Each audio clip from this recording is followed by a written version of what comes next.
पढ़ने जा रहे हैं। तो आप ध्यान से सुनिए। यह पवन जो है एक कविता है। पद्य विभाग जो है कविता के रूप में आता है।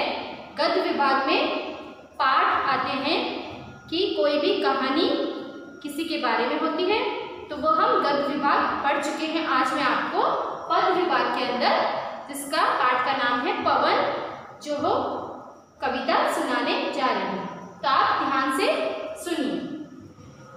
झूम झूम कर नाच नाच कर कलियों संग इचलाता है, हल्का फुल्का नटखट चंचल सबके घर घुस जाता है।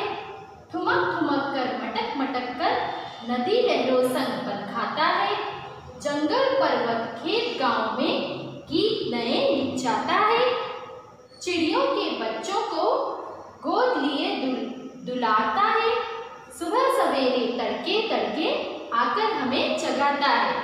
जी हाँ बच्चों, यह कविता एक पवन के बारे में। पवन मतलब हवा, वायु, वेग, जिसके अनेक जो है शब्द होते हैं, ये समानार्थी शब्द होते हैं। तो आज हम पवन के बारे में कि पवन जो है झूम झूम कर नाच नाच कर कलियों संग इचलाता है, कि पवन किस तरह से जो है चलती है, हवा चलती है झूम झूम कर, खुश होकर, नाच नाच कर। जिस तरह से हम खुश होते हैं तो झूम कर नाच कर इचलाते हैं ना, उसी तरह से जो है हवा जो है झूम झूम कर नाच नाच कर कलियों, फूल खिलने से पहले जो है कलियां होती है। जो फूल खिलते हैं उससे पहले क्या होती है? कलियां। तो कलियों के संग जो है वह इठलाता है, मतलब कलियों को हवा के साथ जो है इधर उधर करता है, हवा को से वो हिलाता है कलियों को। तो पवन क्या करती है? झूम झूम कर नाच नाच कर कलियों संग इठलाती है। हल्का फुल्का नटखट चंचल सबके घर घुस जाता है। हल्का फुल्का पवन जो है, हवा जो है वो बहुत ही हल्की फुल्की होती है। हवा बहुत ही हल्की होती है और बहुत ही चंचल होती है। चंचल मतलब एक जगह पर ठहरती नहीं है। तो हवा एक जगह पर कहाँ ठहरती है? हवा तो कभी इधर बहती है, कभी उधर बहती है, सब जगह चलती है। तो हवा बहुत ही चंचल होती है और वह जो है इस तरह से सबके घर घुस जाती है, यानी सभी के घर में हवा घुस जाती है। कभी हम देखते हैं हवा आती है, हवा चलती है, हमारे घर के अंदर भी आ जाती है, हमारे घर के आसपास, तो हवा सबके घर घुस जाती है। ठुमक ठुमक कर मटक मटक कर नदी लहरों संग बल खाता है। तो हवा के बारे में बताया गया है, पवन के बारे में बताया गया कि पवन जो है ठुमक ठुमक कर और मटक मटक कर, मतलब अपनी जो है नदी और लहरों के संग जो है बल खाती है। मतलब नदी का पानी में जब पवन चलती है तो नदी का पानी किस तरह से लहरें उसमें उठती हैं, तो वो कैसे ठुमक ठुमक और मटक मटक कर जो है हवा चलती है। जंगल पर्वत खेत गांव में गीत नए लिख जाता है। तो हवा जो है सब जगह चलती है, जंगल में भी, पर्वत पे भी, नदी में और घर के अंदर, घर के बाहर। तो यहाँ पर बताया गया है कि जंगल में, पर्वत में, खेत में और गांव में जो है अलग अलग तरह से हवा जो है अपना काम करती है, चलती है। तो जो है गांव में चलती है, तो जब गांव में जो खेत होते हैं, खेत जो है पवन से, हवा से जो है किस तरह से खेतों में जो फसलें होती हैं वो लहराती हैं इस तरह से, तो कितना अच्छा आनंद लगता है, सुंदर लगता है। और जंगल में बहुत सारे पेड़ होते हैं, तो पेड़ों के बीच जब हवा चलती है तो उसका अलग ही दृश्य देखने को मिलता है। पर्वत पे भी छोटे छोटे पेड़ पौधे होते हैं, तो पर्वत पर हवा चलती है तो वह अलग ही तरह से हमें नजर आती है। फिर खेतों में अलग तरह से, गाँव में पूरे वातावरण में जो है हवाएं चलती हैं, हल्की हल्की, कभी तेज हवाएं चलती हैं।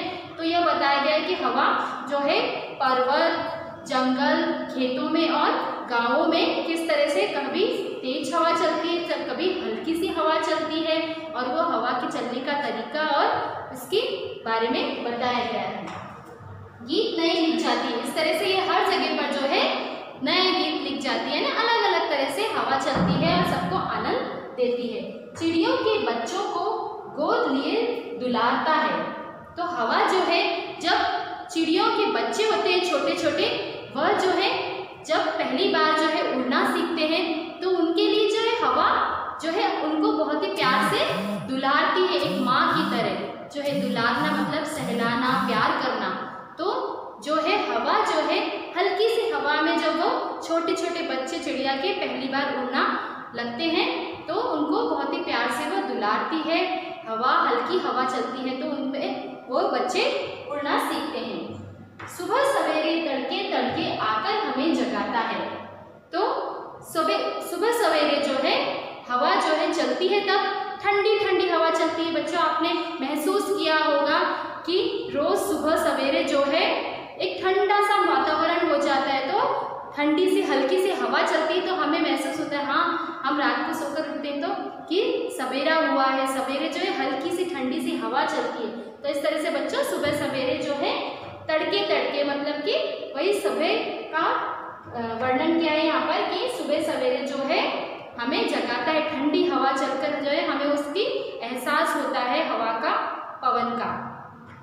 तो यहाँ पर आप देख सकते हैं बच्चों कि जैसा कि इस कविता में यहाँ लिखा गया है कि चिड़ियों के बारे में बताया गया है, गांव के दृश्य के बारे में बताया गया है और हवा देखो यहाँ आप देख सकते हैं हवा को बताया गया है। वैसे तो हवा हमें महसूस होती है, हम उसे देख नहीं सकते। जब कोई चीज़ हिलती है, पेड़ हिलते हैं या फसलें हिलती हैं और कोई भी कपड़ा या कोई भी चीज़ हिलती है तब हमें महसूस होता है या हमें अनुभव होता है कि हवा चल रही है। लेकिन यहाँ पर हमें थोड़ा सा दिखाया गया है कि ये हवा को दिखाया गया, उसकी आंखें भी बताई गई है।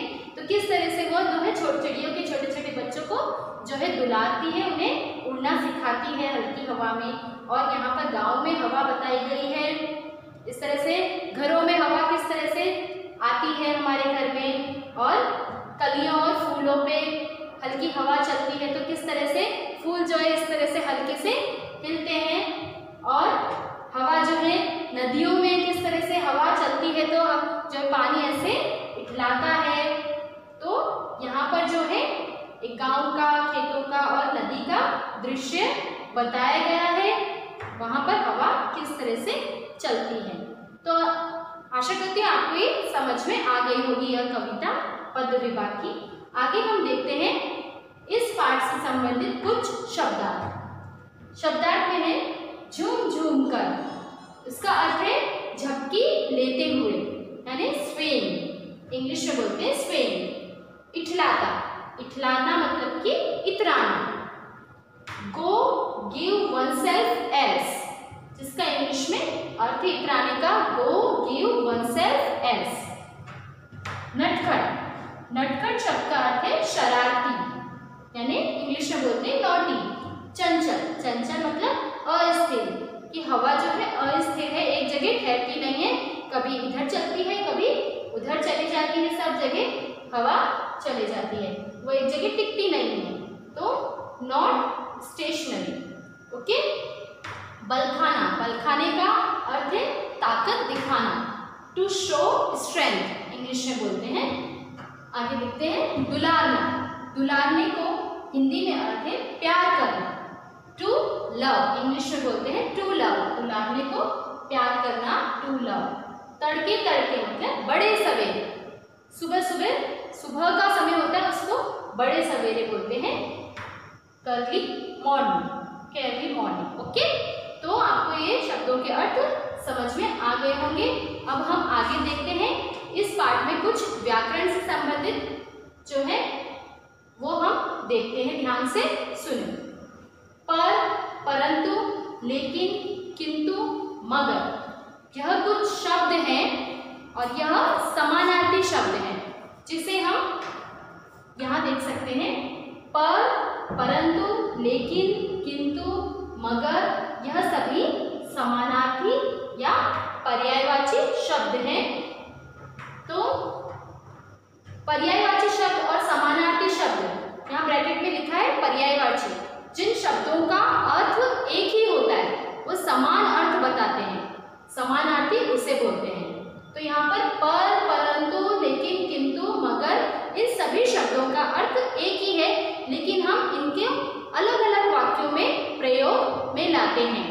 एक ही वाक्य में सब उपयोग में नहीं लाते हैं, हम हर एक वाक्य अलग अलग तरह से बोलते हैं, तो हम इन शब्दों को अलग अलग वाक्यों में प्रयोग में लाते हैं।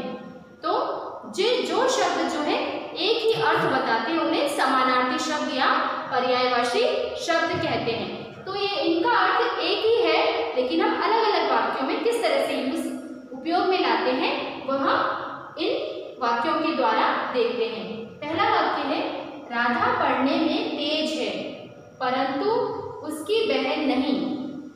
तो ये पहले वाक्य में देख सकते हैं कि राधा पढ़ने में बहुत ही बुद्धिमान होशियार है परंतु उसकी बहन नहीं है। तो इसलिए हमने परंतु यूज किया है कि राधा तो होशियार है परंतु उसकी बहन जो है पढ़ने में तेज नहीं है। अभी दूसरे वाक्य में देखते हैं, आपने मुझे घर बुलाया है पर आज मैं नहीं आ सकता। कि आपने तो मुझे घर बुलाया है पर किसी कारण के वश जो है मैं आ नहीं सकता। तो पर का उपयोग में लाया गया है, पर शब्द का, परंतु शब्द का नहीं लाया।